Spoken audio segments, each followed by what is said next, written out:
everyone. Welcome to a brand new podcast, Parallel Barking. Oh my goodness, you got the name right. Thank I you. did get the name right. I almost said Barking Dogs, but then I would have gotten a very cross look from my partner in Bark here.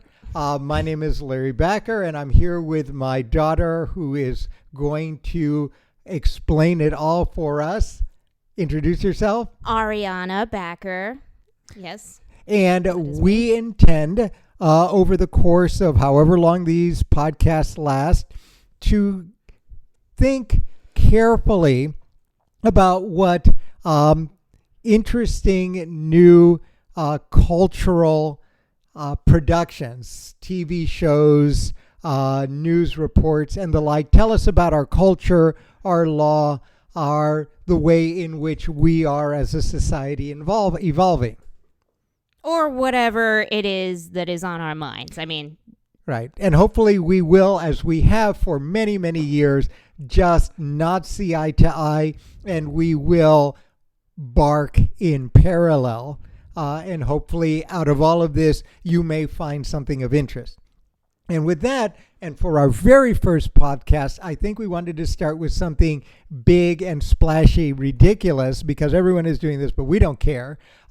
We want to start with our first doorway is through which we'll bark is Squid Games. Yay! Yay! And the reason we're doing Squid Games is we have seen every episode but the last one. Yes. And so our very first podcast is going to be us before the end of Squid Games, and we'll talk about it and argue, hopefully. And then our very next podcast will be the podcast immediately after we see the end of this, where we may take everything that we say in our first podcast back. So stay tuned. Well, also, so alert, we might have spoilers if you have not seen all of Squid Game up to the last episode. I caution you not to listen maybe for the next. Right. So this is a very unusual podcast in which we're begging you not to listen to us. Yeah, I was actually actually listen to us later. I was actually Right. That's bad thinking marketing. maybe I should not marketing. be saying that. And she's in business too. Yes, I know the business. All right. So let's talk Squid Game. Okay. What do you want? What do you want to talk about? Well, this is a first. You normally don't ask me what I want. You just roll right in and bark. So start barking about. All right. So I have a theory. I brought this up earlier. No. Shh. A theory. All right. So I brought this up earlier today when we were walking through the park.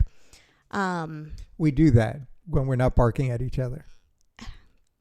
He's very proud.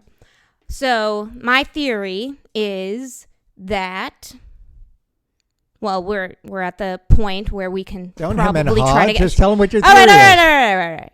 So my theory is that Il Nam. All right, and also preface this with. Oh my God! It's like reading an article. Neither of us know how to speak Korean, so please do not.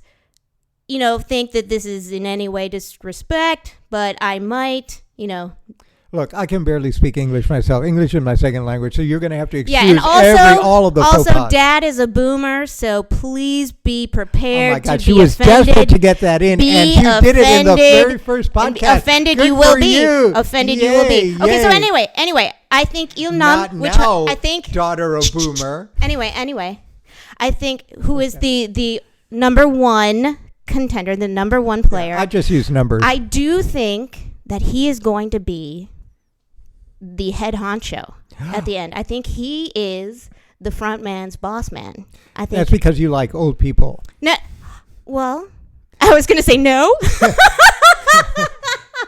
But then you I just wanted to agree with you. I disagree. Yeah, that's an interesting theory, and it is true that he was the one person that we haven't seen actually get offed. And he's been just notoriously knowledgeable in a kind of serendipitous way about everything that's going on. Yeah.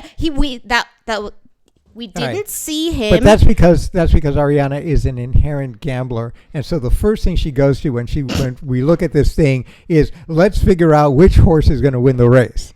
Well, isn't that what Kaboom, has been kaboom, going kaboom, on kaboom. through this entire... The nags are well, no, that's from the perspective of those horrible people sitting in those very comfortable airplane lounges that are betting all this money and doing all kinds of other disreputable things. But what if we change the perspective? And let's look at the dynamics either within what had started out as 456 people, now reduced to 2. We've seen everything but the last episode at this point.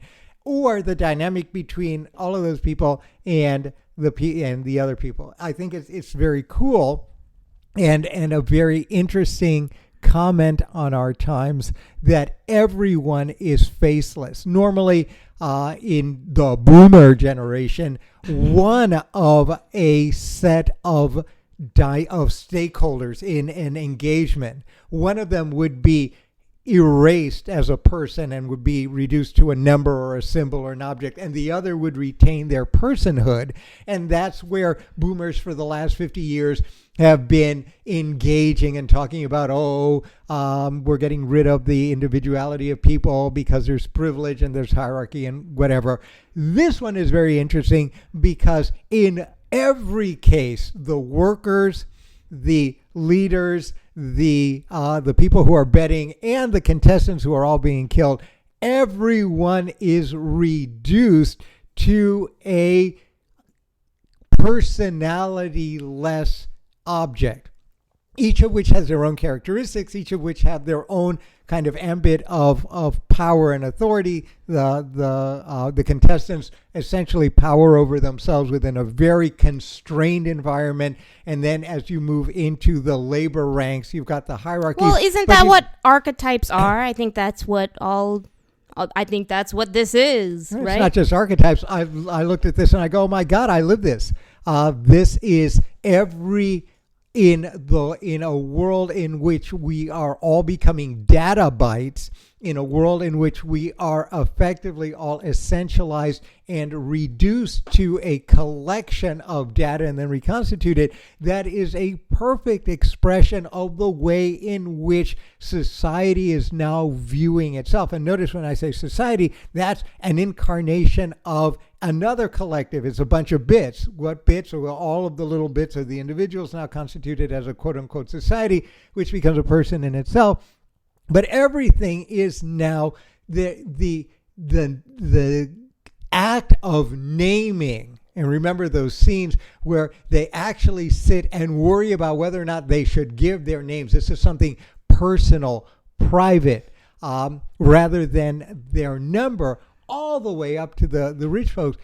Tells you, I think, a lot about the way in which we no longer name ourselves except as a key into our data storage, which then defines ourselves. I mean, that's an interesting way of putting it. Oh, that's a way of putting me off. No, not really. I just think you thought that was a chance to share your ideas on data and data management and the way we're going, which I think I agree on, but in many respects. But what about the commentary on democracy and equality? What is going on there with the equilateral triangle there at the end? Oh, that wonderful supper scene. Yeah. Yes, with the knives. Oh, and the saving of that lady who was not able to get a partner. Because that violates the rules of equality and even equal before treatment. that, when the front man was losing control, mentioning this is a democracy, that kind of like made me think, this is kind of like, back in January when, this is a democracy, we're losing control. But this is a democracy. Could this ever happen? Okay, you're talking about it from an American perspective. When I listened to this, I was thinking about it from a slightly different perspective, because right now there's this huge debate within American elite circles, those people who believe themselves privileged enough to speak authoritatively about this, God knows why it is, or who anointed them to do this, but the media then fawns on whatever stuff comes out of their mouths.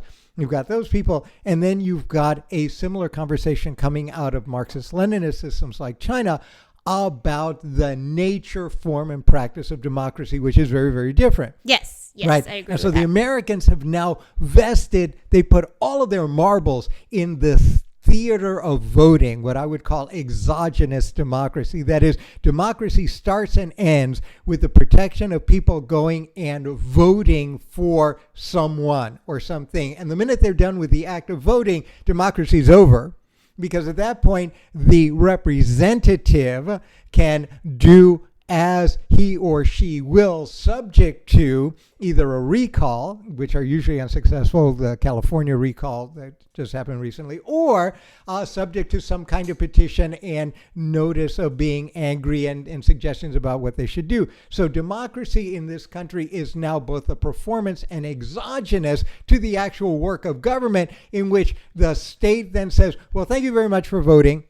We now have everyone into positions. Now you can all go away and listen to us and either get angry or be happy and then wait for your next turn to participate, boom, in the theater piece of voting. The Marxist-Leninists look at this and say, no. We think that this is silly. We believe that democracy ought to be endogenous. That is, it's not a matter of voting. It's not the performance of voting. It's the performance of consultation. That is, when we're getting ready to do something, we will find representatives of all of the different parts of society as we see them, and we'll ask them their opinion. And once we get it, then we'll incorporate it in some way or another. And of course, the exogenous people, the Americans, would look at this and say, oh my God, no, they're controlling all of this. That's really a performance and it doesn't really matter. And then the Chinese will look at the Americans and say, no, that's a performance and it doesn't really matter. And at the end of the day, you have a lot of arguments about democracy in various forms, but it becomes a performance because of the constraints within which it is done. So the constraints, And the constraints in this case is the island.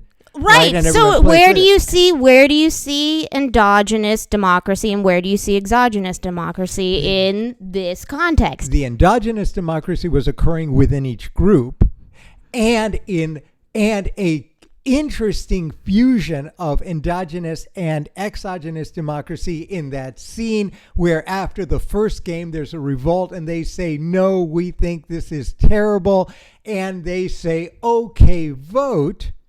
There's a consultation. The consultation produces a decision to vote, and then after the vote they say, great, you're done. That was actually interesting because here you see a fusion of the two polar opposite positions, and yet at the end of the day, it doesn't matter. It doesn't matter. Everybody came back. Everyone it comes didn't back. work. Yes.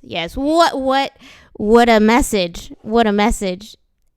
Well, I think it's a very interesting message. There are many more messages that are involved. We've got a little bit of time left because we don't want to overtax you on this first one. Yeah. What else? You've talked a lot. Well, then you talk.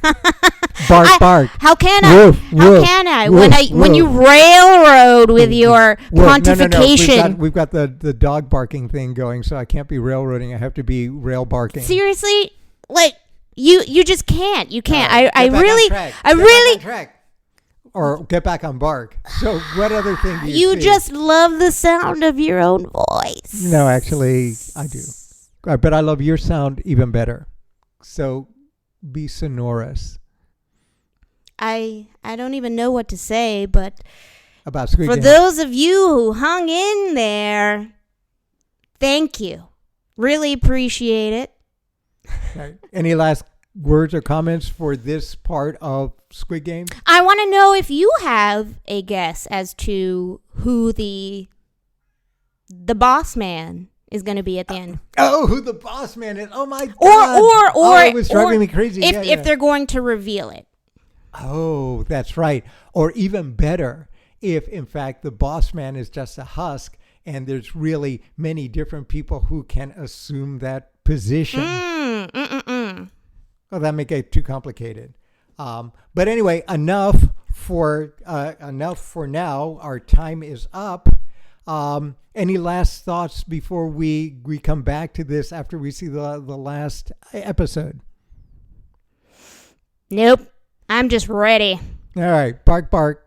All right. Excellent. It was great meeting you. We hope that you'll enjoy this. You have a taste of what is to come. And we hope to have you visit with us again in future podcasts. Again, feel free to tune in. We're on Spotify, Parallel Barking Podcast. Tune in, send us your questions, send us ideas about what it is you want us to talk about. And beyond that, say goodbye, Ariana. Goodbye. It's actually parallel barking. Just parallel barking. Oh, barking dogs. Eventually, I will get it right, but it'll probably take 3 years. All right. Goodbye. All right. Bye, folks.